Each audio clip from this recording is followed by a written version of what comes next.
यही खुशी के लिए काफी था। इस कदर ये सटा करके कंधे से कंधा मिलाकर खड़े करने का मतलब क्या है? रब की कुदरत ने गम्माजी किया, मेरे बंदो मैं तुम्हें सिर्फ जमीन पर रखना नहीं चाहता, बल्कि गैरों के कलेजे में तुम्हारा रोबो दबदबा भी बिठाना चाहता हूँ। गैरों के छातियों में तुम्हारा एक दबदबा रहे, तुम्हारी एक धमक रहे, क्योंकि कुफ्र कभी भी ईमान वालों के जलाल के आगे ठहर नहीं सकता। शिर्क की ये ताकत नहीं है कि एक भी मर्दे मोमिन से गुफ्तगू करके निकल जाए। 2000 ने इसी आसमान के नीचे अल्लाहू अकबर कह के हाथ बांध लिए और रुकू व सुजूद किया, जहां कंधे से कंधा मिला करके गले मिलकर मुबारकबाद दे रहे थे। गैर रोडों पर चौराहों पर खड़े होकर के इस मजमे को निहार रहे थे और देख रहे थे कि जब ये एक आदमी के कहने पर 2000 लोग अपनी गर्दनें झुका सकते हैं, तो ये एक आदमी के कहने पर गर्दनें कटा भी सकते हैं। और ये बोलने पर मजबूर होगा कि 400 लोग अगर कंधे से कंधा मिलाना जानते हैं तो कोई खिलाफ बोले तो जबान निकालना भी जानते हैं। जो देखा गया इससे आपको अंदाजा लग गया होगा, वो आदमी जिसके घर के चिराग में तेल डालने के लिए भी राशन कार्ड का इस्तेमाल किया जाता हो, वो भी अपने घरों में दिया जलाकर कुमकुमा लगाकर इस्तकबाल कर रहा था। शहर के जायके पर टिकी हो, उस कौम को कोई क्या नसीहत करेगा? खैर गलती हमारे मिंबर ही से है, गलती तो मिंबर से है साहब। हमने अपने जलसों का वकार मजरूह करके रख दिया। इन्हें तो जो डोज दोगे उसी के ये आदी बन जाएंगे।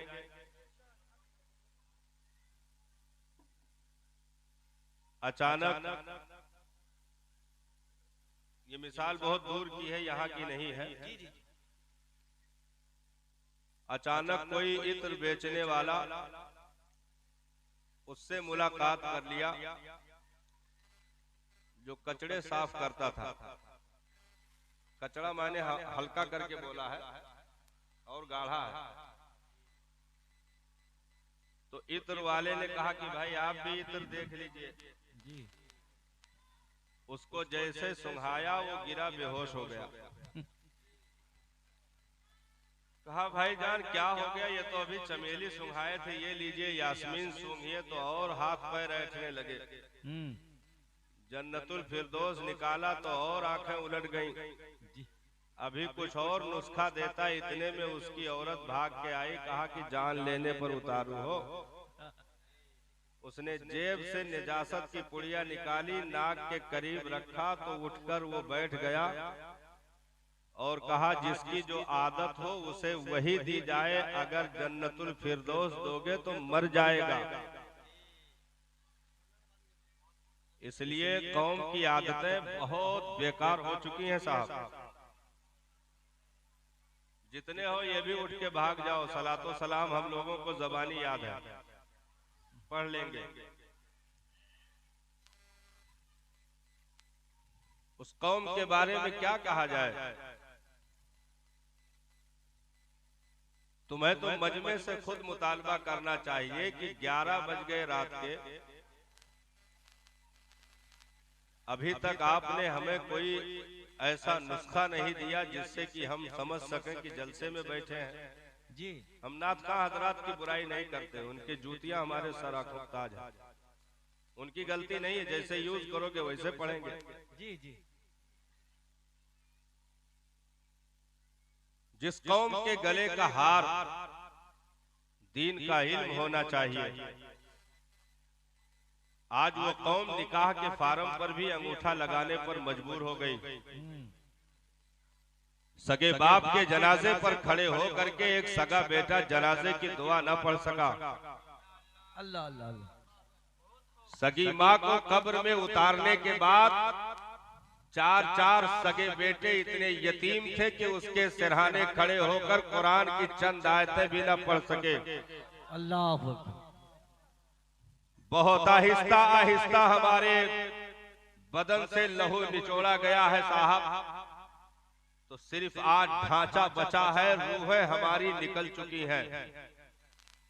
अब कोई एक फूंक भी गली से अगर बातिल लगा देता है तो हम ढेर हो जाते हैं। हमारी ये पहचान इस जमीन पर नहीं थी। हमारी तो वो पहचान नहीं है कि कभी हमारे सिपह सालारों का नाम अगर बातिल के सामने ले लिया जाता था तो वो पेशाब कर देता था। हमारी ये पहचान नहीं है इस दुनिया में कि इस जमीन पर कौमे मुस्लिम की एक धमक रही है, उसके कदमों की एक धमक दुनिया महसूस करती रही है। लेकिन आज सिर्फ खोखले ढांचे बचे। हम क्या समझते हैं कि जुमा के दिन टोपी लगाकर, वो भी मस्जिद की प्लास्टिक वाली टोपी लगा करके 2 रकात पढ़ के भाग लेंगे, मोटरसाइकिल स्टार्ट करके हमारी इज्जतें बची रहेगी, हमारा घर महफूज रहेगा, हमारी नस्लें बची रहेगी। ऐसी रियाकारियां किसी दौर में इस्लाम में कबूल नहीं की गई है। याद रखो, जो 73 जंगें 73 जंगों में जो शरीक रहे हो, 74 जंगें सरकार के दौर में, 73 जंगों में शरीक रहे हो, सिर्फ एक जंग में जाने से पीछे रह गए हो, नबी ने 50 दिन तक उनसे सलामो कलाम बंद कर दिया हो। और सहाबा को भी उनसे दूर रहने की ताकीद कर दी हो। इसलिए नहीं पीछे रह गए थे कि उन्हें नबी से माज़अल्लाह कोई अदावत थी, पीछे इसलिए नहीं रह गए थे कि इस्लाम की जर्रा बराबर इज्जत उनके कलेजे में कम पड़ गई थी। ना ना, सिर्फ ये कि अब चले जाएंगे तब चले जाएंगे। नबी वापस चले आए, पहुंच ना सके। नबी ने इरशाद फरमाया, अपनी बीवियों से भी दूर हो जाना। मुसलमानों से कहा, इनसे सलाम तक न करना। तो जो कौमें 60 साल इस जमीन पर रहने के बाद भी रब के घर का मुंह न देख सकी हो, वो समझती है फिर इन्हें जन्नत बांटी जाएगी। अल्लाह अल्लाह, नारे तकबीर, नारे रिसालत, अज़मते इस्लाम, किल के रजा कॉन्फ्रेंस, अल्लामा मुफ्ती कमालुद्दीन साहब किबला। कमेटी के जवानों से पूछो, ये जलसा ऐसे जेब में रखे थे, उठाकर सजा दिया।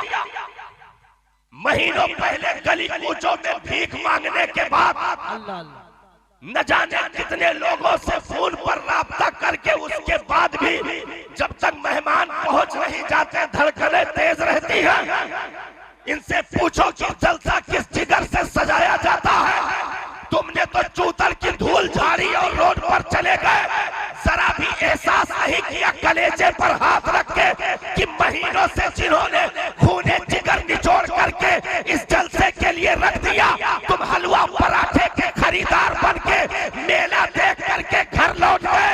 याद रखो, अगर ऐसे नबी की महफिलों की बेहुरमती की गई तो इज्जतों का जनाजा निकलने से कोई बचा नहीं सकता। वाह वाह वाह, अल्लाह अकबर, या रसूल अल्लाह।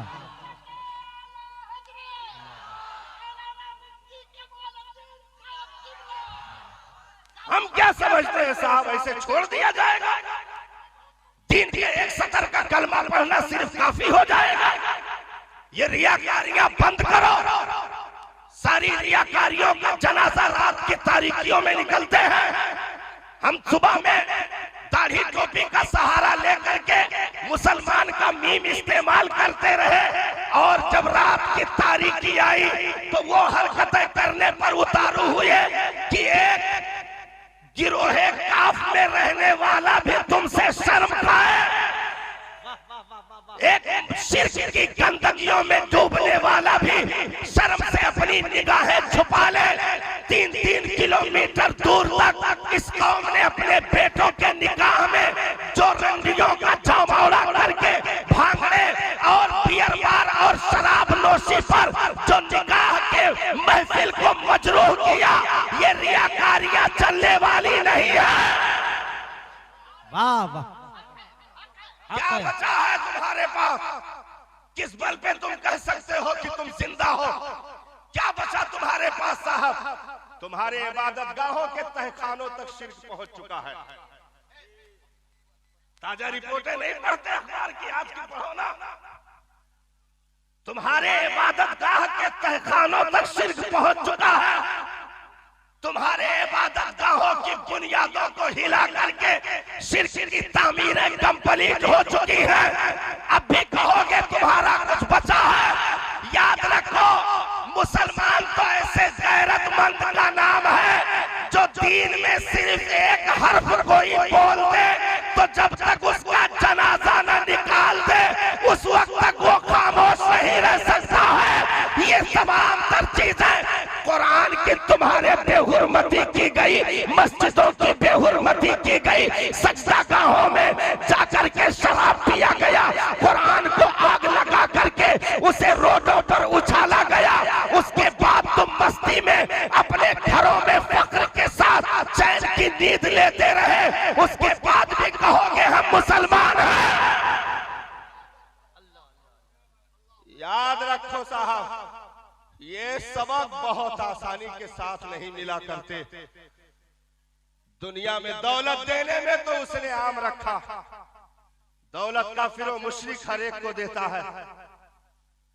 हाथ नाक पैर कान सारी चीजें ये आधा, ये एक मुसलमान को अगर देता है तो एक काफिर और मुशरिक को भी देता है। घर बार जमीनों जायदाद अगर हमें मिलते हैं तो हमसे ज्यादा गैरों को मिलते हैं। क्या खुसूसियत है तुम्हारी? खुसूसियत सिर्फ यही है कि इन सारी चीजों के देने में तकसीम आम है, लेकिन जब रब दीन देना चाहता है तो जिसे अपना महबूब रखता उसे अपना दीन अता करता है। वाह वाह वाह वाह वाह वाह। जिससे मोहब्बत करता उसको अपने दीन की समझ अता करता है, उसे अपना दीन अता करता है। हम समझते हैं कि खा पी करके मर जाने का नाम मुसलमान है।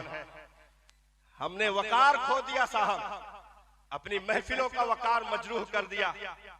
कहाँ गए वो लोग? क्या तहज्जुद पढ़ने गए हैं? फजर भी सलामत नहीं रहेगी बहुतों की, फजर भी सलामत नहीं रहेगी।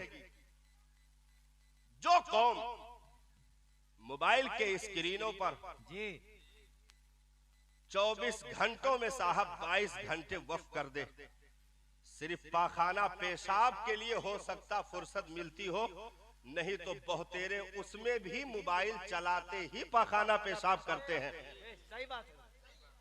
बाकी खाने के टेबलों पर मोबाइल खुली रहती है, एक हाथ से लुकमा तो दूसरे हाथ पे स्क्रीन, स्क्रीन पे दूसरे हाथ की उंगली चलती रहती है। 22 घंटे हमने स्क्रीनों के हवाले करके इन आंखों की हया का जनाजा निकाल दिया। अपने नौजवान 4 बेटे जिनके बीच में हमारी 60-70 साल की जिंदगी गुजर गई, हमने हर एक को मल्टीमीडिया सेट दे करके 15-20 हजार के मोबाइल दे करके वो अपने कमरे में, हम अपने कमरे में 22 घंटे जो स्क्रीनों पर लगे हो, नंगी फोटोज नंगी वीडियोस देख करके जो सुबह 10 बजे खर्राटा लेकर के उठते हो, वो हाथ उठाएंगे कि मौला फिलिस्तीन की मदद कर दे। याद रखो, दुआ कबूल होना तो दूर की बात, शुक्र करो आसमान से पत्थर नहीं गिरे। शुक्र करो कि आसमान से पत्थरों की बारिश नहीं हुई।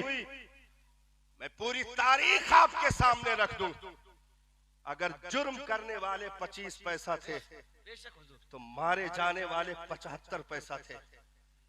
हर दौर का ये रिकॉर्ड है, पूरा हर दौर का रिकॉर्ड है। चाहे वो हजरत लूत का मामला हो, चाहे हजरत मूसा अलैहिस्सलाम की कौम का मामला हो, चाहे हजरत ईसा अलैहिस्सलाम के कौम का मामला हो, जितनी भी पिछली तारीख है आप उठाकर देखोगे, वहां से लेकर के करबला तक, वहां से लेकर के करबला तक अगर जुर्म 25% ने किया तो सजा 75% को मिली। क्या वजह है साहब?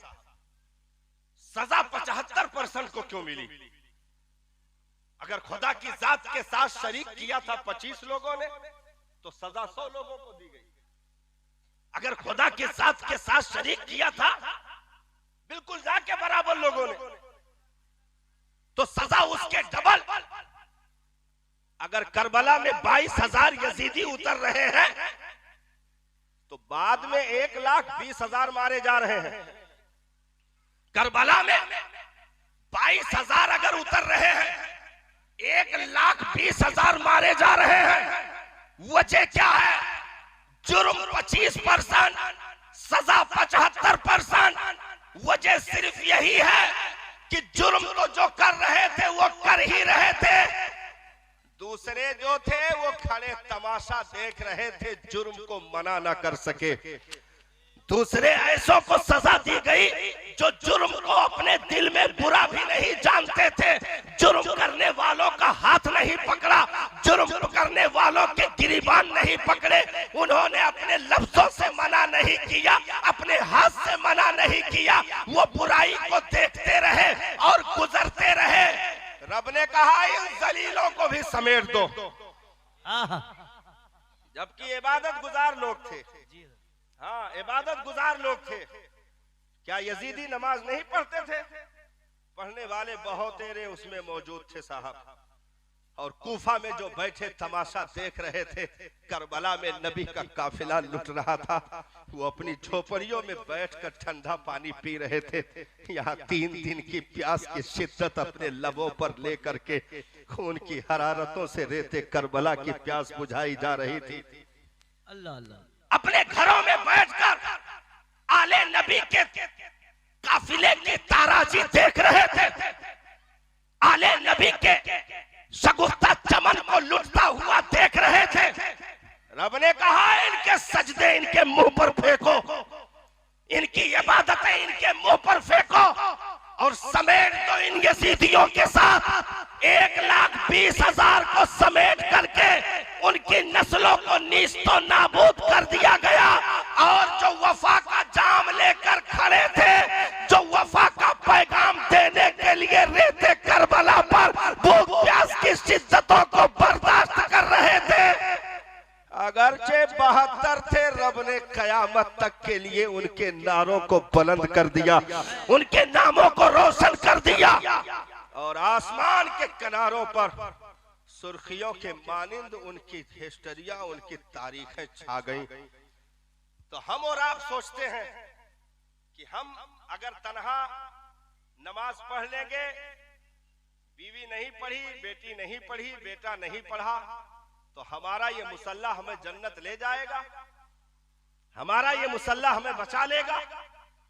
हमसे पूछा जाएगा, मुझे रहजनों से गिला नहीं, तेरी रहबरी का सवाल है। ना इधर उधर की बात कर, ये बता काफिला क्यों लुटा। मुझे रहजनों से गिला नहीं, तेरी रहबरी का सवाल है।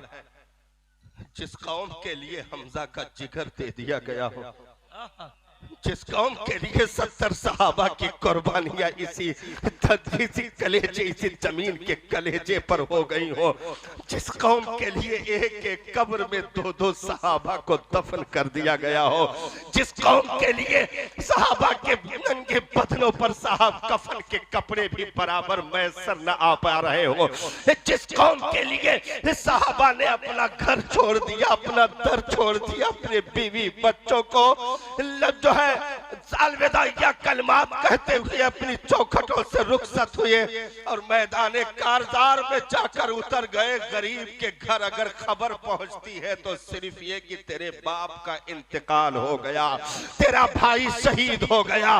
पूछो उम्मे अम्मारा से जिसने 4 जवान बेटों की जवानी दे दी। पूछो हजरत अम्मार इब्ने यासिर से जिन्होंने अंगारों पर लेट करके जिस्म की चर्बियों से अंगारों को बुझने पर मजबूर कर दिया। पूछो हजरत सुमैया की सास से जिन्होंने अपने बुढ़ापे के उस उम्र में इस्लाम में सबसे पहले शहादत का जाम पी करके दुनिया को एक इनकलाबी तारीख अता कर दी।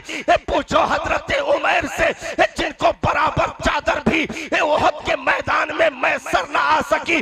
पूछो नबी के दंदाने मुबारक से जो उम्मत के लिए शहीद कर दिए गए। पूछो मीरे करबला से जिन्होंने असगर दे दिया इसी उम्मत के लिए, अकबर की जवानी दे दी इसी उम्मत के लिए, अब्बास का बाजू दे दिया इसी उम्मत के लिए।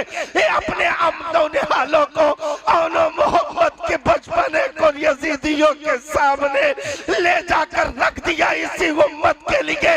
इस शहरबानों के नंग जो है इस सर की चादरों के छिन जाने का अंदेशा, हजरत ज़ैनब के सर के चादरों के छिन जाने का अंदेशा और हजरत उम्मे रबाब, हजरत उम्मे लैला के मारिजे खतर में आने का अंदेशा, बीमार ज़ैनुल आबदीन के बिस्तरे मर्ग पर तड़पता हुआ अगर छोड़कर मीरे करबला सैयदुल शुहदा उतर करके अगर आखिरी इस उम्मत को एक पैगाम देते हुए सजदे के आलम में शहादत का जाम पी लिया तो हम और आप गुनहगारों के लिए, हम जैसे निकम्मों के लिए था कि इन तक दीन पहुंच जाए, मुस्तफा की शरीयत पहुंच जाए। आज उस कौम का ये अंदाज हो गया साहब कि हमने मिंबरे रसूल से निकलने वाली सदाओं को अनसुनी कर दी। हमने इस कान से सुना उस कान से उड़ा दिया। हम घर से चले थे तो फरिश्तों ने एक एक कदम पर नेकियां लिखी थी। हम घर से इस जलसे के लिए चले थे तो फरिश्तों ने एक एक कदम पर नेकियां दर्ज की थी। आने के बाद हमने क्या किया? आने के बाद क्या किया साहब? ये जितने बैठे हैं इनको हम सलाम पेश करते हैं साहब, हम सलाम पेश करते हैं जितने बैठे हैं। और जो जा चुके हैं अल्लाह उनकी खैर करे। हाँ, जो जा चुके हैं अल्लाह उनकी खैर करे। और याद रखो, एक मर्तबा बेहुरमती कर दोगे तो दोबारा तुमसे जलसे में पहुंचने की तौफीक छीन ली जाएगी। ये याद रखना, अजाब रुकते नहीं है साहब, ये याद रखना। अपने नबी के इज्जतो औकार उनके अदब के ताल्लुक से रब की कुदरत बहुत हसास है साहब, रब की कुदरत बहुत हसास है। अगर एक मर्तबा बेहुरमती की और माज़अल्लाह सदबार माज़अल्लाह अगर गुस्ताखी सरजद हुई इन महफिलों से तो फिर जलसे में जाने की तौफीक तुम्हारी नस्लों तक से छीन ली जाएगी और ऐसे ही उचाट, ऐसे ही उचक लिए जाओगे, कोई बचाने वाला नहीं मिलेगा। याद रखना, अगर गुस्ताखी कलेजे में आ जाए तो हजरत नूह को सगे बेटे को भी कश्ती में बिठाने से मना कर दिया जाता है। हजरत नूह को सगे बेटे को कश्ती में बिठाने से भी रोक दिया जाता है। मेरे परवरदिगार, ये तो मेरा अहल है, ऐ प्यारे नूह इसको अपना अहल ना करना, ये तुम्हारी तबलीग को अनसुनी कर दी, इसने तुम्हारी तबलीग को अनसुनी कर दी। ये दीन के पैराए पर अमल ना कर सका, दीन में दाखिला ना ले सका तो गुस्ताखियां बर्दाश्त नहीं की जाती हैं। हम जब तक निकाह का अदब करते रहे, हमारे रीढ़ की हड्डियों से निकलने वाली औलादें कुरान की शैदाई बनती रही, लेकिन जब से हमने मजलिसे निकाह की हुर्मत को पामाल कर दिया तो अब सिर्फ नचनिया और गवैया की सूरत में हमारी नस्लें हमारी पुश्त से निकल रही हैं। क्योंकि बुजुर्गों ने फरमाया जहां हराम का इर्तिकाब किया जाए वो निकाह सिरे से मुनाकिद ही नहीं होता, निकाह होता ही नहीं। आप कहोगे एजाबो कबूल का नाम निकाह, निकाह होता ही नहीं।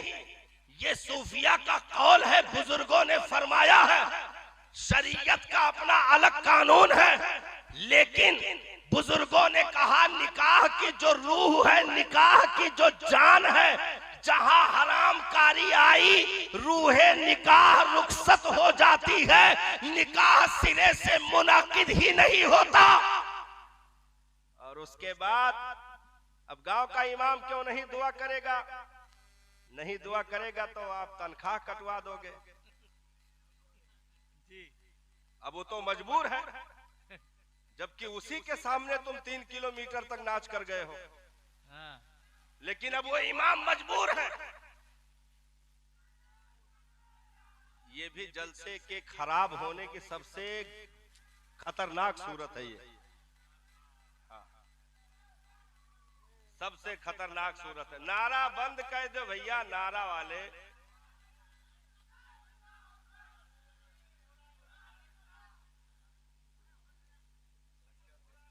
ये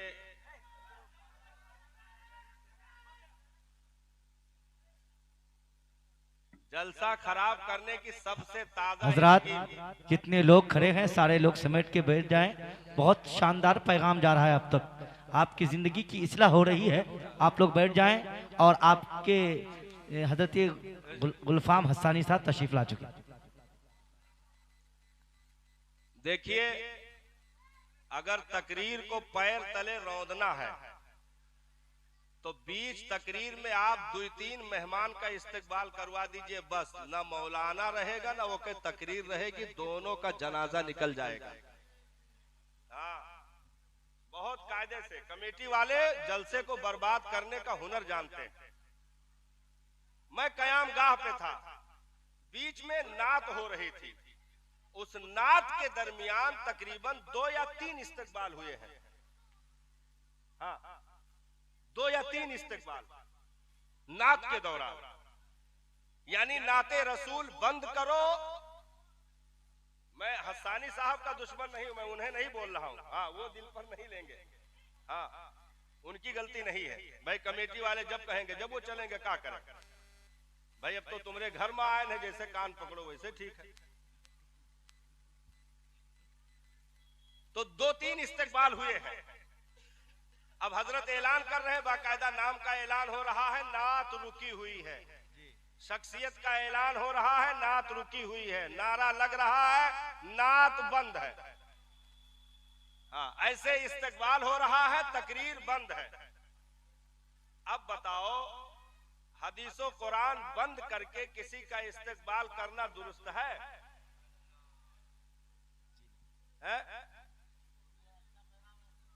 बहुत आसानी से तकरीर होती नहीं है। और सही बता दे, हमने तकरीर शुरू ही नहीं की अभी। ये तो हम ऐसे जलाल में आ गए कि कुछ लोग डराए के रुक जाओ कि लागत है कुछ हुए वाला है, मौलाना बहुत गुस्सम है। हाँ, नहीं, सब भागे जा रहे हैं। एक तो उधर से भागकर खराब, और इधर कुछ देर बेचारों को इकट्ठा किया, कुछ बात हो रही थी, इतनी देर तकरीर खराब हुई। अब सैयद साहब बचे हैं ना? हाँ, 15 मिनट के बाद हजरत को भी ले आइएगा, बस सब समाप्त है कि नहीं, जलसा खत्म। दुरूद शरीफ पढ़ लो भाई। अल्लाहुम्मा सल्ली अला सय्यदना शफीअना हबीबना मौलाना मुहम्मदिन मादिल जोद वल करम वाली व असहाबी बारिक वसल्लम। जलसा करवाते हैं, बहुत अच्छी बात है, अल्लाह ताला तौफीक दे, इससे भी बेहतर हो। लेकिन एक चीज याद रखें, जब निकाबत शुरू हो, जब अनाउंसर माइक पे आए, तो उनका काम ही है नारा लगाना, ऐलान करना, उन्हें इसीलिए जिम्मेदारी दी ही गई है। तो जब निकाबत शुरू हो तो 2-4 शायर आप कयामगाह पे तैयार करके रखिए, मुकर्रिर तैयार करके रखिए, उसी बीच में लाकर स्टेज पे इस्तकबाल करवा दीजिए, बस। तकरीर के बीच में, नात के बीच में ला करके सारा माहौल गड़बड़ हो जाता है। अब इतने लोग बेचारे बैठे हैं, सोच रहे हैं कि तकरीर हो, हम लोग सुने। एक तो वैसे सुनना नहीं चाहते, बेचारे भाग गए आधे लोग। दुरूद शरीफ पढ़ लीजिए। अल्लाहुम्मा सल्ली अला सय्यदना शफीअना हबीबना मौलाना मुहम्मदिल मादनिल जूद वल करम वाली व असहाबी बारिक वसल्लम। जिस कौम के लिए इतनी बड़ी कुर्बानियां दी गई हों, आज उस कौम के लिए जरा फुर्सत नहीं रही साहब। हमारा वक्त चला गया, हमारी हालतें बिगड़ती जा रही हैं। आज हमारे पास कोई कयादत मौजूद है जो कौमे मुस्लिम का तर्जमान बन सके। और याद रखो, कुछ चीजें आती हैं सबक देने के लिए, कुछ चीजें आती हैं सबक देने के लिए। तुम्हारा अपना कौन है, बेगाना कौन है? अभी हाल ही में जो तमाशा देखा गया, हाल ही में जो देखा गया, इससे आपको अंदाजा लग गया होगा वो आदमी जिसके घर के चिराग में तेल डालने के लिए भी राशन कार्ड का इस्तेमाल किया जाता हो, वो भी अपने घरों में दिया जलाकर कुमकुमा लगाकर इस्तकबाल कर रहा था। वो भी कुमकुमे लगाकर इस्तकबाल कर रहा था। इससे आपको अंदाजा हो गया होगा कि पार्टियों का नाम उंगलियों पर गिनने के लिए होता है, अकीदे आपस में सबके एक हैं, सबके नाम गिनने के लिए होते हैं। अकायद आपस में सबके एक हैं। पहले वो मजहब के वफादार हैं, बाद में किसी पार्टी के वो मिंबर है या जिम्मेदार है। इसलिए मुस्तफा का कलमा पढ़ने वालों, दीने इस्लाम को फॉलो करने वालों, होश के नाखून लो और अपनी जमीयत बनाने की कोशिश करो। अपनी बस्तियों में अगर दीन का तमाम तर निसाब अगर पूरी जिम्मेदारी के साथ आयत नहीं हो रहा है, उसे आयत करके तुम खान पठान बाद में बनना, सिद्दीकी सैयद बाद में बनना, तुम जुल्हा फकीर बाद में बनना। पहले सिर्फ एक मुस्तफा के उम्मती, एक मुसलमान बन करके कंधे से कंधा मिला करके दुनिया को बता दो कि हमारी पहचान कल भी थी, आज भी है और सुबह कयामत तक रहेगी।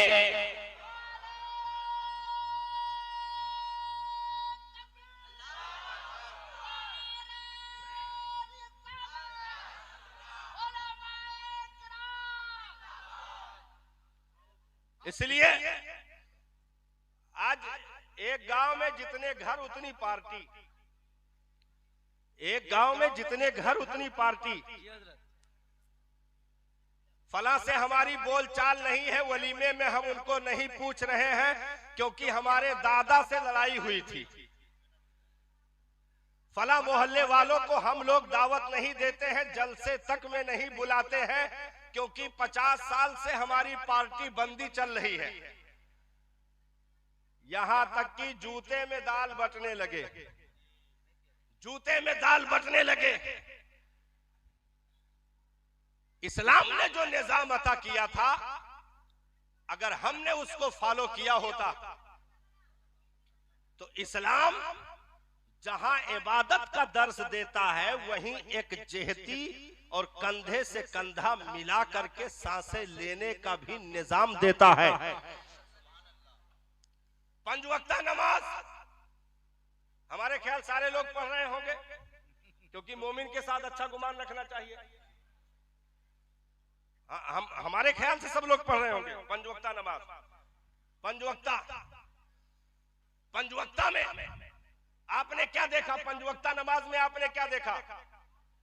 भाई 2, 4, 10 घर के लोग मस्जिद में इकट्ठा हुए, एक साहब ने तकबीर कही और इमाम साहब ने कहा सफेद दुरुस्त कर लो, सफेद दुरुस्त कर लो। हमने कहा कि एक बात है, ये सफेद क्यों दुरुस्त कर लो साहब? सफेद दुरुस्त इमाम साहब ने मसला बता दिया कि अपने कदमों के बीच में शगाफ न रखना, अपने कदमों के बीच में, कंधों के बीच में गैपिंग न रखना। हमने कहा इस कदर कंधे से कंधा मिला करके खड़े होने का हुक्म क्यों दिया जा रहा है? भाई पूरी मस्जिद में अगर सब लोग नियत बांध के जहां चाहते खड़े हो जाते, इमाम साहब के पीछे रुकू सजदा कर लेते तो क्या नमाज ना होती? हो जानी चाहिए थी, नमाज हो जानी चाहिए थी। लेकिन ये कंधे से कंधा मिला करके सफों को दुरुस्त करके खड़े हो जाओ, जरा भी जगह बीच में नहीं होनी चाहिए। हमने कहा या अल्लाह, इबादत के तरीके में ये चीज कहां से आ गई?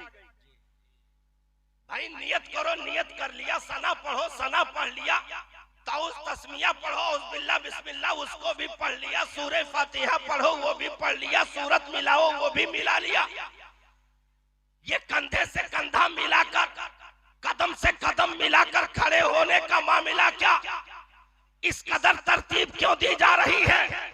तो रब की कुदरत ने कमाजी की, ओ मेरे बंदो, ये सिर्फ इबादत नहीं है, बल्कि तुम कंधे से कंधा मिलाकर खड़े हो जाओ, इबादत का सवाब तो दे ही दिया जाएगा। कंधे से कंधा मिलने की वजह से दिलों को भी मिला दिया जाएगा। वाह वाह वाह वाह वाह, दिलों को भी मिला दिया जाएगा।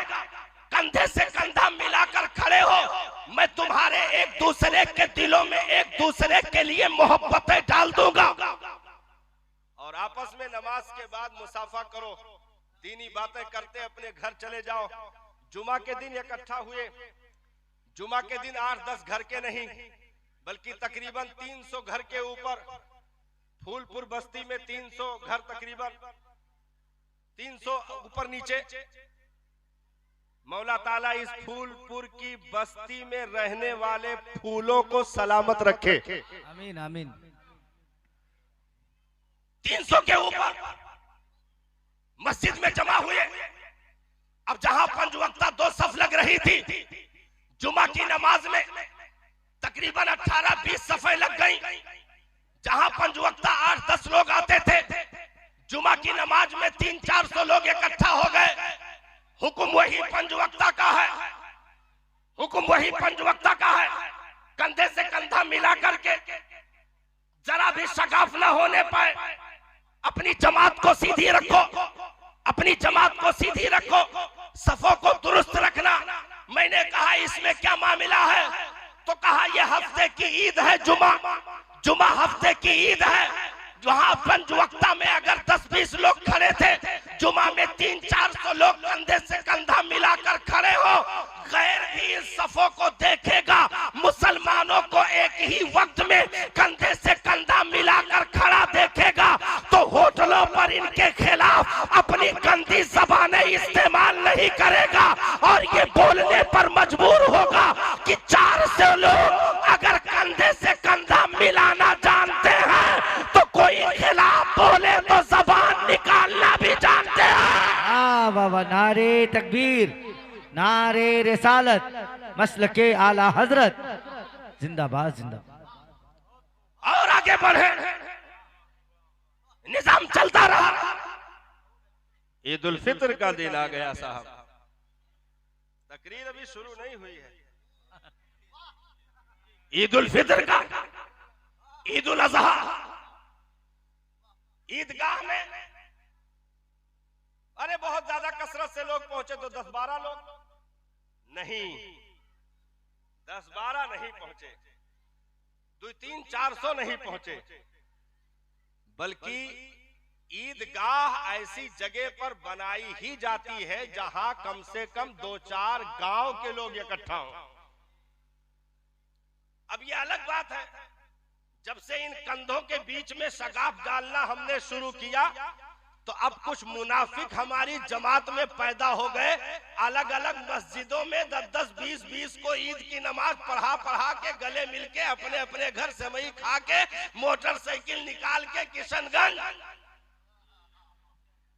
अब ये भी मुनाफिकत चली है। लेकिन ये हुक्म ईदगाह का नहीं है साहब। अगर जुमा के शरायत है तो ईद के भी शरायत हैं। ईदगाह में 3-4 गांव के लोग इकट्ठा हुए, कुर्बो जवार के लोग इकट्ठा हुए। अब अगर जुम्मतुल मुबारक में 300-400 लोग खड़े थे तो ईद उल फित्र में 2000-3000 के करीब खड़े थे। 2000-3000 के करीब खड़े थे। अच्छा, मजे की बात तो यह है कि 10 लोगों में एक ही इमाम था। 400 में भी एक ही इमाम था, 2 नहीं हुए। और 2000 की तादाद में भी एक ही इमाम था, 2 नहीं हुए। इमाम एक ही, मुक्तदा एक ही, पेशवा एक ही। 2000 की पब्लिक। अल्लाहु अकबर, अल्लाहु अकबर, ला इलाहा इल्लल्लाहु, अल्लाहु अकबर, अल्लाहु अकबर, वलिल्लाहिल हम्द। ये नीले आसमान के नीचे, क्योंकि ईदगाह में छत नहीं होता, ईदगाह में छत नहीं होता। अगर तुम मोहल्ले की मस्जिद में छुपे थे, जुमा की नमाज में चलो छुपे थे, लेकिन ईद उल फित्र में तो 4 दीवारियां भी ऊंची नहीं होती। अब कहां छुपोगे? 2000 लोग एक इमाम के पीछे खड़े तकबीरे तशरीक बोल रहे, ईद उल फित्र की तकबीर बोल रहे, और एक ही इमाम ने अल्लाहु अकबर कहा। 2000 ने अल्लाहु अकबर कह के इस नीले आसमान के नीचे, इस जमीन की छाती पर जब 2000 हाथ बुलंद हुए तो 4000 हाथ उठे थे। 2000 हाथ बुलंद हुए तो 4000 हाथ दिख रहे थे। और ये कह करके उन्होंने तकबीर के कलमात पूरे करके आखिर में नियत बांध ली और एक ही इमाम के कहने पर रुकू में चले गए। रब के हुजूर मैंने अर्ज की, मौला इसमें तो बहुत ज्यादा कोई बड़ा फलसफा नहीं दिख रहा है। ईद का दिन है, गले मिल लेते, यही खुशी के लिए काफी था। इस कदर ये सटा करके कंधे से कंधा मिलाकर खड़े करने का मतलब क्या है? रब की कुदरत ने गम्माजी किया। मेरे बंदो, मैं तुम्हें सिर्फ जमीन पर रखना नहीं चाहता, बल्कि गैरों के कलेजे में तुम्हारा रोबो दबदबा भी बिठाना चाहता हूँ। गैरों के छातियों में तुम्हारा एक दबदबा रहे, तुम्हारी एक धमक रहे, क्योंकि कुफ्र कभी भी ईमान वालों के जलाल के आगे ठहर नहीं सकता। शिर्क की ये ताकत नहीं है कि एक भी मर्दे मोमिन से गुफ्तगू करके निकल जाए। 2000 ने इसी आसमान के नीचे अल्लाहु अकबर कह के हाथ बांध लिए और रुकू व सुजूद किया, जहां कंधे से कंधा मिला करके गले मिलकर मुबारकबाद दे रहे थे। गैर रोडों पर, चौराहों पर खड़े हो करके इस मजमे को निहार रहे थे और देख रहे थे कि जब ये एक आदमी के कहने पर 2000 लोग अपनी गर्दनें झुका सकते हैं, तो ये एक आदमी के कहने पर गर्दनें कटा भी सकते हैं। वाह वाह, अल्लाहु अकबर, या रसूल अल्लाह।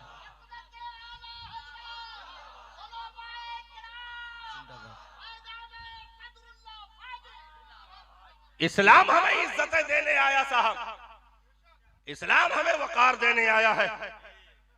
हम कीड़े मकोड़ों की तरह इस जमीन पर चले, ये कुदरत को गवारा नहीं है। कभी नबी ने सर झुका करके अपने मानने वालों को जीने की ट्रेनिंग नहीं दी। जीने की ट्रेनिंग नहीं दी। मालूम है, उलमा सर आंखों पर ये बैठे, अगर हमें सुन ले तो बहुत बड़ी बात है। उलमा सर आंखों पर, लेकिन बहुत होशो गोश से सुन रहे हैं। ये इनका एहसान है, इनका एहसान है। और याद रखो, अगर इलाकों में चिराग कहीं दीन के जल रहे हैं तो इन्हीं 5000 7000 की नौकरी करने वाले गरीब उलमा की बदौलत चल रहे हैं, जिन्होंने दुनिया की चमकती दौलतों पर थूक दिया और दुनिया की ललचाई नौकरियों को ठोकर लगा करके 5-7 हजार, वो भी खजांची की जो है सुन करके, सदर सेक्रेटरी की सुनकर बर्दाश्त करते रहे और जुमा के मिंबर पर खड़े हो करके न सदर सेक्रेटरी की बुराई की, न कौम को गाली दिया, बल्कि की अगर जबान से कुछ निकला तो यही था, नमाज पढ़ो मौला तुम्हें जन्नत देगा, रोजा रखो मौला तुम्हें जन्नत देगा। अगर दुनिया में हम किसी की बुराई करें तो वो हमें गाली से बात करता है। ये उलमा की वाहिद जमात है इस रूए जमीन पर जो बुराई का जवाब भलाई से देने का हुनर जानते हैं। मौला इन चरागों को सलामत रखे। आज इस जलसे की धमक जो देख रहे हैं, यहाँ के इमाम साहब को मैं सलाम पेश करूंगा। हाँ, यहाँ के इमाम साहब को मैं सलाम पेश करूंगा।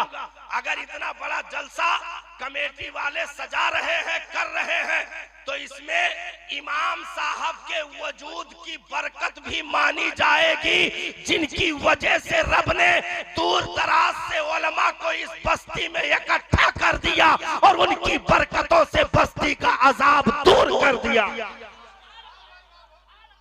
इसलिए ये मुबारकबाद के लायक है। इस्लाम हमें गर्दन झुकाकर जीने का हुक्म नहीं देता। वो जलील तबलीगे हैं जो ये लोग कहते हैं कि नबी किसी दुश्मन को भी बुरा नहीं कहते थे, नबी कभी दुश्मन को गालियां नहीं दिए, नबी के कुर्ते में अगर कुछ कहीं से सगाफ लग गया तो अपने हाथों से टाका लगा लेते थे, नबी अपने जूते को खुद सिल लेते थे। हमने कहा ओ जलीलो, तबलीग ये नहीं, तबलीग वो है जहां मनसबे रिसालत का इजहार हो, तबलीग वो है जो अजमत मुस्तफा का इजहार हो, तबलीग वो है जो वक़ार मुस्तफवी का इजहार हो। अगर ये कोई कहे कि मादल्ला रब ने खिंजीर को पैदा किया, तो क्या रब ने खिंजीर को नहीं पैदा किया है? किया है। लेकिन इस तरह अगर कोई कह देगा तो उसके ईमान का जनाजा निकल जाएगा। क्यों? और जलील कहीं के तुझे खिंजीर ही नजर आई? अगर तुझे अपने रब की तारीफ करनी थी तो ये कहता, मेरा रब वो है जिसने मोहम्मद मुस्तफा को पैदा कर दिया। अजमत बयान कर तो बड़ी चीजों से। भाई कोई किसी प्रधान की तारीफ करने के लिए स्टेज पे खड़ा हो, भाई प्रधान जी का वाकई कमाल है, भाई कमाल है, हमारे मोहल्ले की नाली बहुत दिन से चौक थी, इन्होंने साफ करवा दिया। अरे तो प्रधान के जितना कारिंदा है लय दे ले हैं, जब तक वही नाली में वके मुंह ना घुसेड़ दे हैं, जब तक सुकून नहीं। कि प्रधान के 5 साल के काम में तुहे खाली नाली देखा। ये क्यों नहीं कहता प्रधान वो है जिन्होंने शिक्षा को दुरुस्त करवा दिया, प्रधान वो है जिन्होंने स्कूल को तरक्की दे दी, प्रधान वो है जिसने मदरसे में इतना चंदा दे करके तालीम का काम आगे बढ़ा दिया। तो अगर अजमत के लिए चीजें याद की जाए तो बड़ी चीजों का शुमार होता है। नबी की जात की तरफ से ये चीजें, दुश्मनों को गालियां नहीं दी। हमने कहा ये कहकर तू क्या साबित करना चाहता है? इस्लाम कभी सर झुका करके जीने का हुक्म नहीं देता। इस्लाम कभी सर झुकाकर जीने का हुक्म नहीं देता, और न सहाबा ने ऐसी चीजें सीखी थी। भाई फतेह मक्का के दिन 10,000 से ज्यादा सहाबा मक्का में दाखिल हो रहे, मक्का फतेह हो गया। कुछ लोग ऐसे थे जिनको डायरेक्ट इनकाउंटर का हुक्म था। सारे मुजरिमों को तो माफ कर दिया नबी ने, लेकिन कुछ ऐसे थे जिनके लिए कहा था कि जहां मिले वहीं मार दो। उन्हीं में इब्ने खतल भी था। तलाश किया जा रहा था, तलाश करते करते गिलाफे काबा के अंदर रस्सी पकड़े लटका था। गिलाफे काबा के अंदर रस्सी पकड़े लटका था। साहबा ने अर्ज की, सरकार गिलाफे काबा में इब्ने खतल मिला है, क्या करें? नबी ने इरशाद फरमाया वहीं मार दो। नबी ने इरशाद फरमाया वहीं मार दो। तो अगर नबी की रहमत एक जानवर तक को सिक्योरिटी देने की है, तो वहीं पर नबी की रहमत गद्दारों को ज़बा करने की भी है, गद्दारों को ज़बा करने की भी है। इसलिए इस्लाम वहीं पर सर झुकाने का हुक्म देता है जहां झुकाने लायक हो। जालिमो जाबिर के सामने सर झुकाने का हुक्म नहीं, बल्कि यजीदियों के सामने बातें करना हुसैन इब्ने अली की सुन्नत है।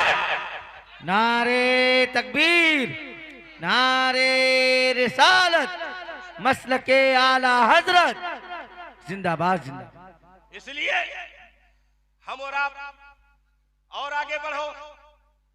जुमा में 2000 रब ने हज के नाम पे बुला लिया, रब ने हज के नाम पे बुला लिया।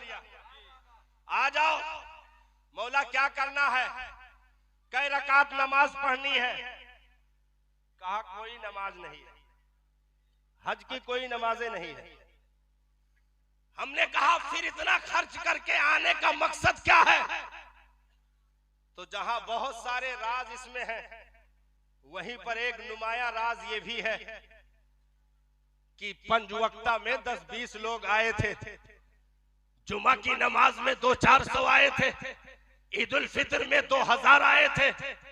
आओ हज में पूरी दुनिया को दावत दे दो, हज में पूरी दुनिया को दावत दे दो। अब गोरा भी होगा वो भी पहुंचेगा, काला भी होगा वो भी पहुंचेगा, अंसारी, खान, पठान, सैयद सब पहुंचेंगे। मैंने कहा फिर अंसारियों का लिबास अलग होगा, खान का लिबास अलग होगा, पठान का लिबास अलग होगा। कहा नहीं, सबको 2 चादरें दे दो, सबको 2 चादरें दे दो। मैंने कहा क्या करना? कहा यही गोरा भी पहनेगा, यही काला भी पहनेगा। 2 चादरें जिसको एहराम कहा जाता है, एहराम 2 चादरें, एक लुंगी एक ऊपर से डालने के लिए 2 चादरें। अब वो करोड़पति है वो भी 2 चादर, कौम का गरीब है वो भी 2 चादर, बादशाह है वो भी 2 चादर, रियाया में है वो भी 2 चादर, अगर वो अरब का है तब भी 2 चादर, हिंदुस्तान का है तब भी 2 चादर, दुबई का सेठिया है तब भी 2 चादर, वो कहीं का भी हो 2 चादरों में ला करके अपने काबा के गिर्द सबको खड़ा कर दिया और ऐलान कर दिया। एक ही सफ में खड़े हो गए महमूद और अयाज, ना कोई बंदा रहा ना कोई बंदा नवाज, कंधे से कंधा मिला करके लब्बैक अल्लाहुम्मा लब्बैक ला शरीका लका लब्बैक इन्नल हम्दा वन निअमता वल मुल्क ला शरीका लक। ऐ मेरे परवरदिगार, बड़ाई तेरे लिए है, किबरियाई तेरे लिए है, हम्द तेरे लिए है, तारीफ और तौसीफ तेरे लिए है। ये सब कुछ 1 लाख 4 लाख 5 लाख जितने भी पहुंचे वो सबकी जबानों पर एक तकबीर, एक काबा, एक हराम, एक नबी, एक कुरान, एक इस्लाम, एक मुसलमान, एक लिबास में मुसलमान ने खड़े होकर के रब की किबरियाई को बुलंद किया, तौहीद का नारा लगाया, मुस्तफा की सुन्नतों को जिंदा किया। रब ने जहां उसे हज का सवाब दे दिया, वहीं पर पूरी दुनिया को पैगाम दे दिया कि ये कौम कभी मिटने वाली नहीं है, क्योंकि इसको बचाने के लिए बहुत सारी चीजें मौजूद हैं। ये कौम कभी मिट नहीं सकती है। काबा का जलाल मौजूद है, कौम बाकी रहेगी। मदीना का जमाल मौजूद है, कौम बाकी रहेगी। मुस्तफा की रहमत मौजूद है, कौम बाकी रहेगी।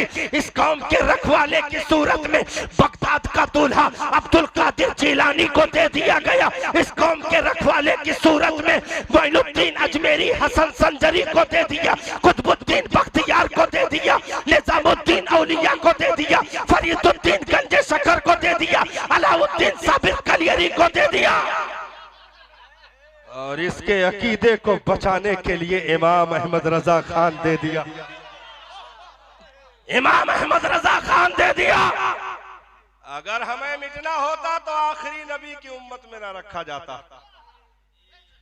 अगर हमें मिटना होता तो आखिरी नबी की उम्मत में हमें न रखा जाता।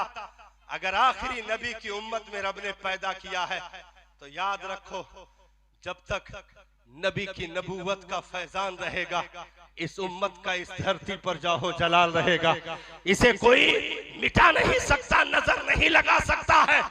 लेकिन हमें और आपको हालात और वक्त को समझकर जीने की जरूरत है।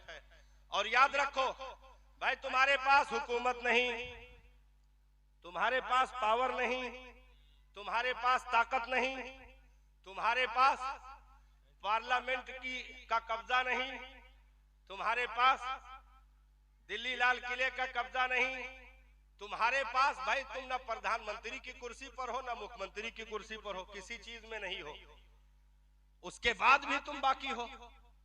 वजह क्या है? वजह सिर्फ यही है कि तुम कुछ भी नहीं हो लेकिन मुस्तफा के उम्मती जरूर हो। तुम मुस्तफा के उम्मती हो। और इस दुनिया में हमें और आपको एक हुनर दिया गया है, सिर्फ एक हुनर। तकरीर के लास्ट पॉइंट पे हजरत, हाँ, और इंशाअल्लाह तकरीर हम फिर कभी शुरू करेंगे। तकरीर आज शुरू नहीं हुई है, तकरीर फिर कभी शुरू करेंगे। लास्ट पॉइंट पर आ जाइए, लास्ट पॉइंट पर आ जाइए। कुछ भी नहीं, लेकिन हमारे पास एक ऐसा हुनर है जो दुनिया कभी भी वोट के जरिए से भी नहीं पा सकती। हमारे पास एक हुनर है, शहनशाही करने का, बादशाही करने का, हुकूमत करने का। हमारे पास एक हुनर है साहब, एक हुनर है। वो कौन सा हुनर है? हर कोई निकाह करने से पहले ये कसम खा ले, हर कोई निकाह करने से पहले ये कसम खा ले कि मेरे मालिक जितनी औलादें पैदा होगी सबको दीन का सिपाही बनाऊंगा। अगर बेटा हुआ तो सलाहुद्दीन अय्यूबी का किरदार दूंगा, अगर बेटी हुई तो उम्मे अम्मारा सैयदा फातिमातुज़ ज़हरा का कैरेक्टर दूंगा। चादरे फातिमा की बरकतों को अपनी बेटियों को देने के लिए ये दुआएं मांगता हो और इमामे हुसैन की कुर्बानियों का जज्बा देने के लिए अपनी औलादों की दुआ मांगता हो, तो याद रखो मौला उसकी नस्लों में वो बरकतें अता करेगा कि ये दुनिया से चला भी जाएगा, इंशाअल्लाह बेटा आंखें खोलेगा तो वो सलाहुद्दीन अय्यूबी का परतो जरूर होगा। वो खातूने जन्नत के चादरे ततहीर की हुर्मतों को अपने वजूद में लेकर चलने वाली बेटी जरूर होगी। आज सोशल मीडिया के जरिए ये प्रचार किया जाता है, फला बेटी माज़अल्लाह मुर्तद हो गई, इस्लाम को छोड़ करके फला मजहब में चली गई, फला बेटा माज़अल्लाह मुर्तद हो गया, इस्लाम छोड़कर फला जगह चला गया। हमने कहा सबसे पहली बात तो इस खबर की कोई तस्दीक नहीं, और दूसरी चीज यह है अगर एक आध ऐसी गंदगी कहीं नजर भी आती है तो उनकी जांच की जाएगी कि वो मुसलमान थे भी कि नहीं, उनकी जांचें की जाएगी। जिस घर में सुबह कुरान खुलने से पहले कुत्ता खोल करके उसको वॉकिंग कराया जाए, जिस घर में बड़ी बड़ी एलसीडियां लटका करके रात तक फिल्में देखी जाएं, बेटे को डॉक्टर एलएलबी की डिग्री एमबीबीएस की डिग्री देने के लिए दौड़ लगाए, सिर्फ दुनिया कमाना बनाना बिल्डिंगें रोशन करना ये कसम खा के बैठा हो, इस्लाम की अलिफ भी औलादों की जबान पर ना आने पाए, कुरान का एक भी पारा घर में खुलकर तिलावत ना होने पाए, ऐसे घरों से इस्लाम वो छोड़ते नहीं, ऐसे जलीलों से इस्लाम छुड़ा लिया जाता है, ऐसे जलीलों से इस्लाम छुड़ा लिया जाता है, क्योंकि इस्लाम किसी ऐरे गैरे का मामला नहीं, इस्लाम ऐसा गैरतमंद मजहब है जो कल भी काबा के छत से अजान देने का हुनर रखता था, बद्र के कलेजे से अजान देने का हुनर रखता था, करबला के रेस से अल्लाहू अकबर की सदाएं बुलंद करने का हुनर रखता था। वो इस्लाम नबी ने फरमाया उसका दिन भी दिन है, उसकी रातें भी दिन है। तो एक तो ये है, आखिरी पॉइंट पर चल रहा हूं, बस 2-3 पॉइंट और बचे हैं, 2-3 पॉइंट और बचे हैं, आखिरी पॉइंट है एक तो ये कसम खाओ और दूसरी चीज ये कि जितने भी मौजूद हैं इन्हें पूरे किशनगंज या अंगाल बंगाल तक इन्हें तबलीग करने की जरूरत नहीं है।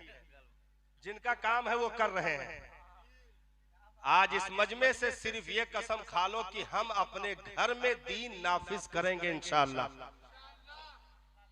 सिर्फ अपने घर की जिम्मेदारी एक एक आदमी ले ले, अपने अपने घर की सिर्फ जिम्मेदारी कि हमारे हाथ के नीचे जो हमारी औलादें हैं हम उन्हें मुस्तफा के दीन का धनी बनाएंगे, हम मुस्तफा के दीन के इल्म का वारिस बनाएंगे।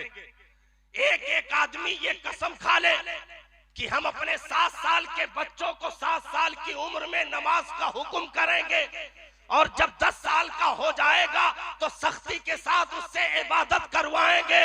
एक एक आदमी ये कसम खा ले, याद रखो 40-50 साल के बाद हम लोग नहीं रहेंगे, लेकिन फूलपुर बस्ती और अतराफ की बस्तियों से वो खुशबू उठेगी कि फिर कोई माई का लाल तुम्हें नजर नहीं लगा सकता, क्योंकि जब मुस्तफा के दीन का नारा लगता है तो रब उसके इज्जतों की हिफाजत का जिम्मेदार होता है, उनके आबरू की हिफाजत का जिम्मेदार होता है।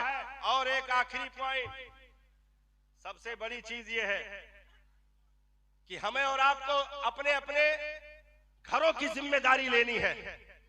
भाई एक बाप के निगाहों के सामने एक बेटी 17-18 साल की हो गई और वो बाजारों में नंगे सर फिर रही। इसकी गैरत का जनाजा किस उम्र में निकाल दिया गया खबर ना हो सकी। एक बाप के निगाहों के सामने बेटा 20-22 साल का हो गया, लेकिन वो हाथ में कड़ा छल्ला धागा और कान में बाला और चुल्ला और फटी जींस पहन करके इंसान बनने के बजाय वो जानवरों से बदतर होकर के मोहल्ले में फिर रहा। किसने इनको बिगाड़ दिया? अब आकर के मौलाना साहब के पास, मौलाना अव्वल साहब के पास अव्वल नंबर पे अव्वल टाइम में आए और आकर के कहा कि हजरत कोनो तावीज दे दो, लड़का बिगड़ गया है। हाँ, हमने कहा सुनो, तावीज नहीं, मौलाना का मोम जामा कह के पहन लो, जिंदगी में फायदा नहीं हो सकत। गया हाँ, पूरा सबिस्ताने रजा लटकाए घूमो, पूरा 30 पारे तावीज बना के गर्दन में डाल दो, कुछ नहीं हो सकता। क्यों? जब वो पौधे नन्हे थे तुमने उन्हें सीधा नहीं किया, तुमने उन्हें अच्छी जगह नहीं दिखाई। तो अब सबसे बड़ा कमाल हमारी और आपकी कामयाबी जहां से शुरू होती है वो ये है कि हम अपनी नस्लों पर गौर कर लें। अब जब नस्लों पर गौर करेंगे तो जाहिर सी बात है 7 साल की उम्र में नमाज का हुक्म है, तो अब वहीं पर यह भी हुक्म होगा ना कि उस नमाज को सीखा भी जाए, उस नमाज को सीखा भी जाए। भाई मस्जिद में बाद में जाते हैं, मदरसे में पहले जरूरत पड़ती है, मदरसे में पहले जरूरत पड़ती है, मस्जिद में बाद में जाते हैं, क्योंकि मस्जिद तो वो प्रैक्टिकली वहां उन चीजों को अदा करने की वो जगह है, सीखने की जगह तो मदरसा है। भाई मस्जिद में सना जब पढ़ेगा, जब मदरसे में सना सीख कर जाएगा। वाह वाह वाह वाह वाह। मस्जिद में सूरह फातिहा की तिलावत जब करेगा, जब मदरसे में सूरह फातिहा ज़बानी याद करके जाएगा। मस्जिद में दुआए मासूर, दुआए कुनूत उसी वक्त पढ़ेगा जब मदरसे में उसे ज़बानी याद करके जाएगा। बहुत लोग जात है जुमा के दिन बौरान खड़ा रहा था, वो एक दूसरे को देखा था कि पहले सभे हाथ मुंह काहे धोवत, हाँ हाथ मुंह काहे धोवत है। अब वो चौका रहा था कि लागत है यहो कोनो काम है नमाज में, हाँ यहो कोनो काम है। जैसे ईदगाह में यहाँ गए, दूसरी रकात का आखिरी हिस्सा चलत रहा, इमाम साहब सलाम फेरही वाले रहे, जब तक दूसरे हाफत डाफत पहुंचे और नियत बांध के घपघपा बैठ गए। सलाम फेरी इमाम साहब तो ये खड़ा होके अपन दोनों रकात जोन यार वहार कुल छूट गया रहा का पुरियाइन वो करे बाद हाफत डाफत एक दूसरे से कहा था बहुत तेज भागा गए ना तो आज साल भरे के मेहनत चली जाती। तब दूसर मिला कान में कहा था हमारे एहसान मानो हमार हमरे वजह से बचा है कहीं कैसे कहीं वजू करें फंसते तो यहो चला जाता। हाँ। तो अब चौके खड़े हैं। अच्छा बहुत लोग मस्जिद इसीलिए नहीं जाते हैं कि उनको तरीका नहीं मालूम। अभी ये पूछ लिया जाए जितने जुमा में प्लास्टिक टोपी लगा के आइकिंग करते हैं हर हफ्ते जा करके पूछ लियो जुमा में कई रकात हुआ है तो 90% नहीं बताए पाइए। जुमा में कितनी रकात नमाज होती है ये नहीं मालूम।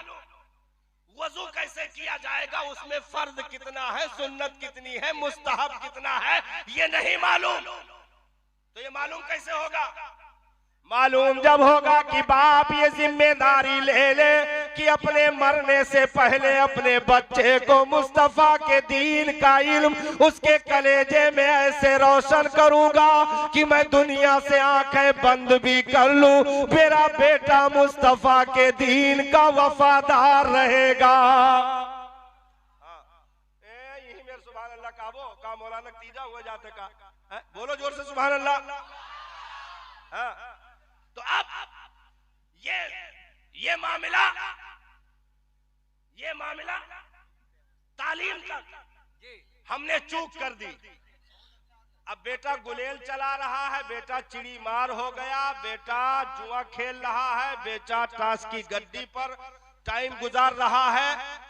लेकिन अच्छा इतने में जितने लोग बैठे हैं तोहरे लोग आपस में बात ना करो भाई। हाँ यक्के आदमी सुनो सभे तकरीर करबो तो सामईन के रही। तो अच्छा इसमें इतने लोग जितने बैठे हो सब हाथ उठाओ कौन कौन लोग अपने बच्चों को स्कूल भेजते हो? स्कूल बताए नहीं school college school APPLE Apple माने सेब CAT कैट माने बिल्ली DOG डाग माने कुकुर। हाथ उठाओ डर गए हो ना जाना तो मौलाना एक बाद खतरनाक हमला करे वाले हैं। सब लोग स्कूल भेजते हो ना उठे हो तो क्या मतलब मौलाना नहीं मालूम? सब लोग स्कूल भेजते हो।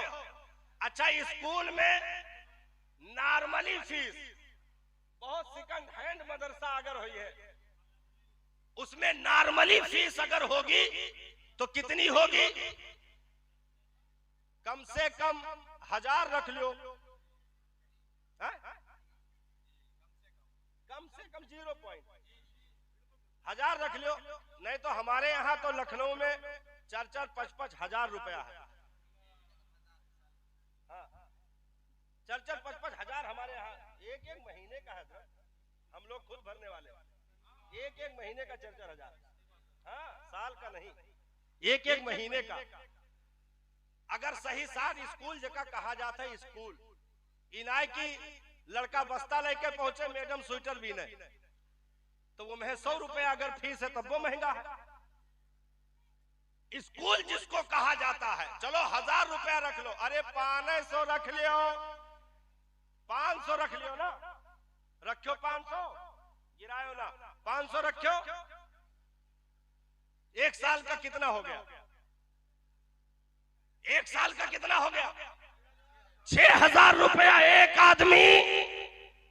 एक साल में 6000 रुपया एक आदमी। और अगर 1000 बच्चा उस स्कूल में पढ़ रहा है तो कितनी फीसें जमा हो गई? किताब का पैसा अलग है ड्रेस का पैसा अलग है 6 माही इम्तिहान के जो है चार्जेस अलग है जो है बिल्डिंग मेंटेनेंस के अलग है। किताब हमारे स्कूल से लोगे उस पे भी हम कमीशन रखेंगे। ड्रेस हमारा ही सिलेक्ट किया हुआ लोगे उस पर भी हमारा कमीशन रहेगा। ये तमाम तर चीजें हम सब राजी हैं करने के लिए। लेकिन एक मदरसे में सालाना 1000 देने के लिए राजी ना हो सके। सालाना देने के लिए राजी ना हो सके। अब पूरे फूलपुर में हमारी जानकारी में तकरीबन 10 से 15 मदरसा है जहां अरबी पढ़ावा जाता है। मुंडी हिलाओ, मुंडी हिलाओ। हाँ ठीक है ना। 10-15 सबे कहा था जी, 10-15 मदरसा। अरे 300 घर में एक मदरसा है, वो अनकम्प्लीट। का मतलब हम फूलपुर में नहीं रही थे तो का फूलपुर के बारे में हमें नहीं मालूम है? फूल बस्ती, अरे पुर कहो चाहे बस्ती कहो, तो 300 घर के बीच में एक मदरसा। कौन सा मदरसा हजरत? फैजाने रसूल। फैजाने रसूल। अगर इतनी कौम मिल करके अगर 100 रुपया महीना सिर्फ अपने बच्चों का सदका खैरात समझ करके मदरसे में इकट्ठा कर दे तो मदरसे में आने वाले साल में सिर्फ प्राइमरी नहीं, हिफ्ज और आलमियत की तालीम भी हो सकती है। अब सुभान अल्लाह जोर से नहीं बोल सकते हो, बोलो सुभान अल्लाह भाई। भाई क्या आप चाहते हैं कि आपके बाप दादा ने मेहनत नहीं किया, आप नमाज का तरीका नहीं जान पाए, तो क्या आपकी औलादें भी ऐसे रह जाएं? नहीं साहब, मरने से पहले अपनी औलादों को इतना हुनरमंद कर दो इल्मे कुरान, इल्मे दीन के वास्ते से कि तुम मर जाओ, तुम्हारा बेटा मस्जिद के मुसल्ले पर खड़े होकर 30 पारे तरावी में सुना करके दुनिया को बता रहा हो, मेरा बाप जो कब्रिस्तान में लेटा है उसी ने अपने खून पसीने की मेहनत से रब के फजल से मुझे हाफिज़े कुरान बना दिया। अब पूरी जिंदगी आपका बेटा जहां जहां दुनिया में कुरान पढ़ता रहेगा, कब्र में बाप को सवाब पहुंचता रहेगा। पहुंचेगा कि नहीं पहुंचेगा? भाई हमारे बाप ने, हमारी माँ ने, हमारे भाइयों ने हमें आलिम दीन बनाया। आज अल्हम्दुलिल्लाह शुक्राने के तौर पर कहता हूँ, पूरे हिंदुस्तान में मिंबर पे जाकर दीन की बातें करने का मौका मिलता है। तो क्या मेरे माँ बाप की कब्र में नेकियां नहीं पहुंच रही हैं? ये उलमा बैठे हैं, इनके माँ बाप के तुरबत में क्या नेकियां नहीं पहुंचेगी? पहुंचेगी, क्योंकि ये ऐसे दरख्त हैं जो सदक़े जारिया की सूरत में तुम छोड़ करके जाओगे। और याद रखो, बस्तियों के घरों के चौखटों की रौनकें उसी वक्त पहचानी जाती है जब उस बस्ती का मदरसा भी लहलहा रहा हो और मस्जिद भी चमक रही हो, दमक रही हो। तब समझा जाएगा हम अपने घर पे मंजिला बाद में लगवाएं, मुस्तफा का घर मदरसा पहले बनवाएं, ताकि हमारी नस्लों को दीन का इल्म मिल सके। तो क्या आप चाहते हैं कि फूल बस्ती में, फूलपुर में, किशनगंज, क्या आप चाहते हैं? अरे अब हम चाहे जोन कहीं फूल अगर कह दी तो सभे जान जाओ इसलाह ना क्यों भाई।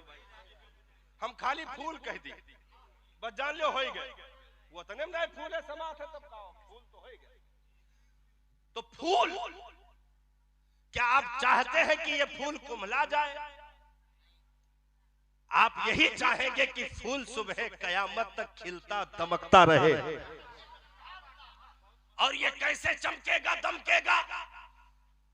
हम पूरी बस्ती में 300 बिल्डिंगें बना करके मर जाएं, आंख बंद होने की देर है, 4 औलादें 4 जगह से सुराख करके दीवारें मारेगी और उसके बाद फिर कुछ ही दिनों में वो बिल्डिंग खंडरों में तब्दील हो जाएगी। अगर यकीन ना हो तो मुगलिया दौर की बनी हुई बिल्डिंगें बादशाहों की, चाहे वो अकबर हो, चाहे शाहजहां हो, चाहे जहांगीर हो, जा करके उनके मकबरों और जिनमें हीरे जवाहरात जड़े हुए थे उन बिल्डिंगों को जा करके देख लो। जानवर भी रहने के लिए तैयार नहीं है। लेकिन जो मदरसा आज से 200 साल पहले बना था, हाफिजे मिल्लत ने एक झोपड़ी में बैठ करके, हाफिजे मिल्लत ने एक झोपड़ी में बैठ करके चंदे में एक बुढ़िया के हाथ से मुर्गी का अंडा भी चंदे में हाफिजे मिल्लत ने कबूल कर लिया। मुबारकपुर के लोगों ने कहा, ओ बुढ़िया, कोई 21,000, कोई 11,000, कोई सोने का जेवर, तू सिर्फ मुर्गी का अंडा। तो कहा कि मुझ गरीब के पास कुछ नहीं है, लेकिन मैदाने महशर में जब देने वालों की लिस्ट निकाली जाएगी तो मेरा भी नाम उसमें लिखा होगा। उन देने वालों में मेरा नाम भी, अगरचे कीमत नहीं जुलेखा की तरह, लेकिन यूसुफ के खरीदारों में नाम तो लिखा लिया जाए।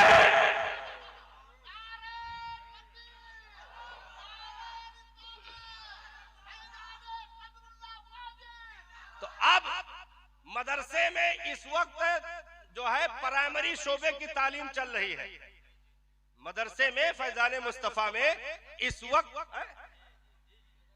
फैजाने रसूल, अरे फैजाने मुस्तफा फैजाने रसूल, भाई नबी के नाम मुस्तफा और रसूल, भाई अब ना टोक्यो भाई, रुक जाओ। अरे हम देखो ये सबक जबानी याद करके आए ना, लेकिन भुलाए गए। तो फैजाने रसूल, मदरसा फैजाने रसूल, भाई पूरी बस्तियों की बिल्डिंगें अगर हम मरमर के बना करके चले जाएं तो 2 पुश्तों के बाद वो जमी बोस होती नजर आएगी, निशान भी बिल्डिंगों का नहीं मिलेगा। लेकिन अगर नबी का घर मदरसा बनाकर चले गए हाफिजे मिल्लत की तरह, तो एक कुटिये में बैठ करके उन्होंने यूनिवर्सिटी का ख्वाब देखा था। हाफिजे मिल्लत दुनिया से चले गए, मुबारकपुर में चंदा देने वाले जो बड़ी बड़ी बिल्डिंगें रखते थे वो भी दुनिया से चले गए। लेकिन आज अल-जामिअतुल अशरफिया में तकरीबन 4,000 तलबा पढ़ रहे हैं और पूरी दुनिया की नंबर 1 यूनिवर्सिटी में मिसबाहियों के उस किले का नाम आता है जहां पर मुस्तफा के दीन का दर्स दिया जाता है, हदीसे रसूल के जाम पिलाए जाते हैं।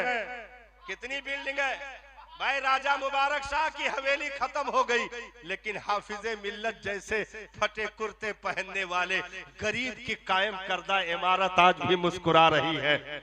इसलिए वो काम करके हमें और आपको जाना है।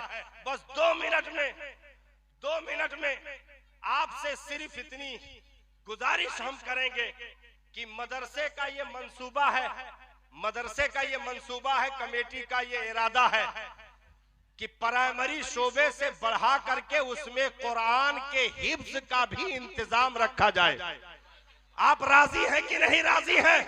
फूलपुर और अतराफ से आने वालों हाथ उठाओ भाई, राजी हो कि नहीं? कुरान के ज़बानी याद करने यानी हिफ्ज़े कुरान के तालीम का इंतजाम इन 300 बस्तियों में 300 घरों के बीच में अगर सिर्फ प्राइमरी पढ़ाकर गुजर जाओगे तो दुनिया लानतें भेजेगी। कम से कम इतना करके निकलो कि 100 साल के बाद तुम ना रहो, लेकिन यहाँ 100 हाफिजे कुरान खड़े हो, कुरान पढ़ने वाले खड़े हो और दुनिया में मिंबरों मेहराब पर कुरान का तराना पढ़ करके कौन को मैसेज दे कि ओ कुरान का मिटाने का दावा करने वालों, हमने कुरान को सिर्फ कागजों के हवाले नहीं किया है बल्कि अपने लाडलों के कलेजों की तख्तियों पर नोट करके रखा है।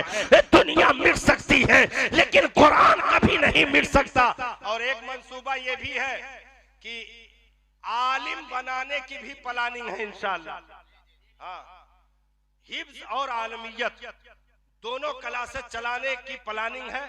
उसके लिए मदरसे के तामीरी काम के लिए कुछ रकम आपके जेब पर अगर भारी न गुजरे तो मुतालबा है आज की रात में इन उलमा को गवाह बना करके, अपने अल्लाह और रसूल को गवाह बना करके